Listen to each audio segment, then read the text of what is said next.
धनबाद सांसद पर रणविजय सिंह का तीखा हमला, कहा उनका व्यवहार मानसिक स्थिति का प्रतीक। धनबाद लोकसभा क्षेत्र में चल रही राजनीतिक तनातनी अब और तेज हो गई है।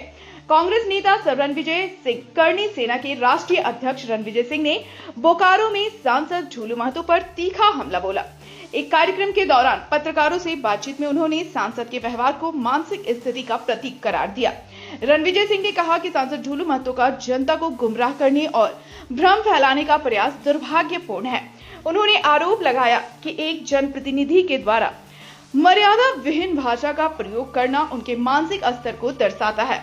उन्होंने तंज कसते हुए कहा कि भगवान उन्हें सद्बुद्धि दे ताकि वह अपने पद की गरिमा को समझ सके।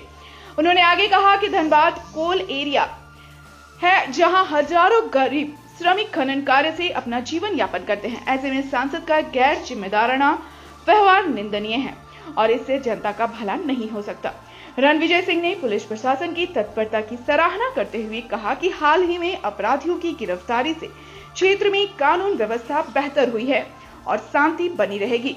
साथ ही उन्होंने केंद्र सरकार द्वारा झरिया कोयलांचल क्षेत्र के विकास के लिए स्वीकृत 5,946 करोड़ रुपए की योजना की भी तारीफ की। उन्होंने कहा कि इस क्षेत्र में समुचित विकास और रोजगार के अवसर सृजित होंगे। जिस तरह से किया जा रहा है, क्या कहेंगे इस पर आप? देखिए, ये सब बात अभी यहाँ करने का कोई विषय नहीं है और वो जनता देख रही है कि क्या है और कहाँ गड़बड़ी हुई है, वो बात का बात है। इस पर अभी कुछ बोलना कितना तुच्छ मानते हैं ऐसे एक जीएम को अपशब्द भाषा का प्रयोग करना, कितना तुच्छ मानते हैं इसको? वो देखिए, इंसान के मानसिक स्थिति का पता उसके वक्तव्य से चलता है। तो जिस हिसाब से जिस हुआरपन का जो शब्दों का जो प्रयोग हो रहा है एक जनप्रतिनिधि के द्वारा नहीं होना चाहिए, यह अशोभनीय है। केंद्र सरकार के द्वारा 590 करोड़ 40 लाख रुपया दिया गया, क्या लगता है झरिया क्षेत्र में और कोयलांचल क्षेत्र में विकास की दौड़ेगी? नहीं, बढ़ेगी, बिल्कुल बढ़ेगी, दौड़ेगी, क्योंकि जो जहाँ पर कोल ब्लॉक सेक्टर है, जहाँ पर फायर है, वहाँ तो नहीं होगा, लेकिन जहाँ पर समतल जमीन है, जहाँ पे आबादी है, वहाँ पर जरूर फंड को यूज़ करके डेवलपमेंट कराया जाएगा। और धनबाद डिस्ट्रिक्ट से भी ये सर्वे कराया जा रहा है। तो देखा जाता है कि गोलीबारी की घटनाएं भी होती हैं, तो उसको लेकर के क्या प्रशासन सचेत? देखिए, प्रशासन पूरे तरीके से मुस्तैद है।